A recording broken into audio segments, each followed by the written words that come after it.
Hello, Bachu. Let's read this question. So this question says, which of the following is correct in terms of increasing work done for the same initial and final state? Initial state और final state same है, तो आपको बताना है कि work done का order बताना है, ठीक है। इंक्रीजिंग वर्क डन का ऑर्डर बताना है in terms of increasing work done, ठीक है बच्चों। आपको वर्क डन बताना है, ठीक है। इनिशियल स्टेट और फाइनल स्टेट सेम बता दी इसने, ठीक है। तो बच्चों ना इस क्वेश्चन का की कॉन्सेप्ट आप थर्मोडायनेमिक प्रोसेस लिख लीजिए, थर्मोडायनेमिक प्रोसेस। और आपको ये भी पता है थर्मोडायनामिक प्रोसेस, ठीक है।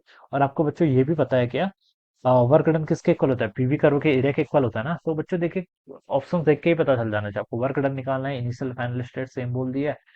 और फिर आप पीवी डायग्राम से उस क्वेश्चन को सॉल्व कर लीजिए, क्योंकि एरिया अंडर पीवी कर्व क्या बताता है, वर्क डन ही तो बताता है, ठीक है। वाई एक्सिस के अलोंग आपका प्रेशर वाला एक्सिस है, और एक्स एक्सिस के अलोंग आपका वॉल्यूम है, ठीक है। अब तीन प्रोसेस है, आइसोबैरिक, आइसोथर्मल, एडियाबैटिक, ठीक है। तीनों से स्टार्ट करते हैं, पहले आइसोबैरिक ले लेते हैं। आइडियल गैस एज्यूम करेंगे, क्वेश्चन है बोला नहीं गया तो, ठीक है। आपके सिलेबस में आइडियल गैस ही है। पीवी टू एनआरटी 1 मोल के लिए भी एज्यूम कर सकते हैं, तो पीवी टू आरटी लिख लीजिए, ठीक है। अब पहली आपकी आइसोबैरिक है। आइसोबैरिक में देखिए आपका प्रेशर क्या होता है बच्चों, कांस्टेंट होता है। प्रेशर क्या रहता है आपका, कांस्टेंट। तो आइसोबैरिक में प्रेशर कांस्टेंट रहेगा, तो ये आपका ऐसे लिख लीजिए। इसका ग्राफ इस तरीके से आएगा।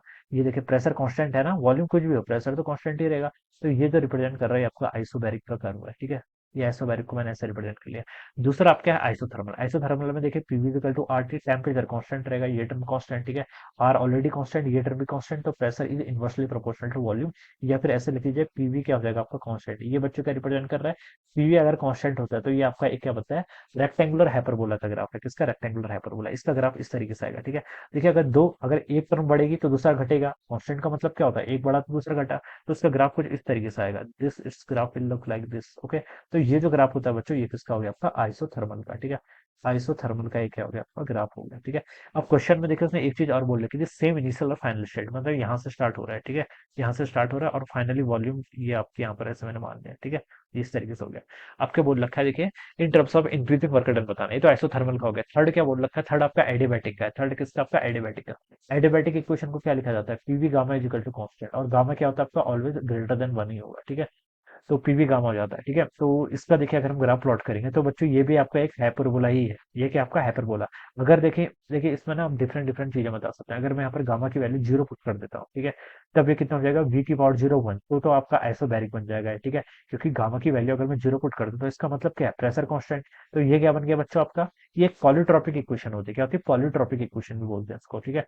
तो अगर आपका गामा 0 हो गया तो प्रेशर कांस्टेंट, तो ये आइसोबैरिक सेटिस्फाई कर जाएगा। अगर गामा की वैल्यू बच्चों मैंने यहाँ पर क्या रख ली, 1 पुट कर दी, तो ये क्या बन गया आपका, P is equal to constant, this is again what, isothermal, ये बन गया आइसोथर्मल, ठीक है। तो फिर ये वाला ग्राफ सेटिस्फाई कर जाएगा। और गामा की वैल्यू अगर ग्रेटर देन 1 होगी, ठीक है, तो उस कंडीशन में गामा की वैल्यू अगर ग्रेटर देन 1, तो ये आपका एक रेक्टेंगुलर हाइपरबोला बन जाएगा। तो इसका ग्राफ आपका इस तरीके से होता है। इसका स्लोप देखिए थोड़ा ज्यादा होगा, ठीक है। ये इस तरीके से कर्व को आप रिप्रेजेंट करके इस तरीके से आपका कुछ कर्व होगा, ठीक है। तो ये आपका इस तरीके से कुछ लाई करता है। जैसे आप देखिए, अगर मैं कहूँ पीवी का कर्व आपका ऐसा होता है, ठीक है। देखिए आपको कर्व प्लॉटिंग आनी चाहिए, आपका क्वेश्चन कर्व प्लॉटिंग पर ही भेजना है, ठीक है। और अगर मुझसे कोई बोले पीवी स्क्वायर का प्लॉट करना है, तो ये पीवी स्क्वायर का देखिए नीचे से अगर प्लॉट करो तो ये कुछ इधर को आएगा, पीवी क्यूब का थोड़ा और स्टीपर हो जाएगा। तो इस तरीके से क्या जाते हैं, इसके ऐसे प्लॉट होते हैं, ठीक है। तो ये चीज आपको पता होनी चाहिए। ये तो आपकी बेसिकली ग्राफ पर बेस्ड क्वेश्चन है, ठीक है। तो ये किसके करस्पॉन्डिंग आएगा आपका, ये आपका एडियाबैटिक के करस्पॉन्डिंग आ रहा है, किसके, एडियाबैटिक के करस्पॉन्डिंग, ठीक है। ये आपका एडियाबैटिक हो जाएगा। अब बच्चों आपको क्या बताना है, वर्क डन। वर्क डन क्या होता है, एरिया अंडर पीवी कर्व, ठीक है। तो देखिए सबसे ज्यादा एरिया कौन सा आ रहा है, आइसोबैरिक ने तो पूरा ही कवर कर लिया है, ठीक है। आइसोबैरिक ने आपका ये पूरा रीजन कवर कर लिया। उसके बाद आइसोथर्मल का देखिए मैं रेड कलर से रिप्रेजेंट करता हूँ। आइसोथर्मल देखिए आपका ये पूरा कवर करेगा, नीचे वाला पूरा ऐसे कवर करेगा, ठीक है। उसके बाद आपका एडियाबैटिक, एडियाबैटिक को मैं ग्रीन से रिप्रेजेंट करता हूँ। ये नीचे वाला सर, ब्लैक के नीचे वाला, ठीक है, नीचे वाले एरिया कवर करेगा। तो पीवी कर्व का जो एरिया होता है वो क्या बताता है आपको, वर्क डन बताता है, ठीक है। तो सबसे ज्यादा वर्क डन आइसोबैरिक में हो रहा है, फिर आपका आइसोथर्मल में हो रहा है, फिर किस में हो रहा है आपका एडियाबैटिक में। तो आप इसका ऑर्डर यहाँ पर ऐसे लिख सकते हैं, वर्क डन सबसे हाईएस्ट किस में हुआ आपका, आइसोबैरिक। उसके बाद आपका किस में, आइसोथर्मल। उसके बाद किस में आपका एडियाबैटिक। अब तो इंक्रीजिंग ऑर्डर में बोल रहा है ना, तो इसको उल्टा कर दीजिए, वर्क डन सबसे ज्यादा आइसोथर्मल में है। उसके बाद आपका सॉरी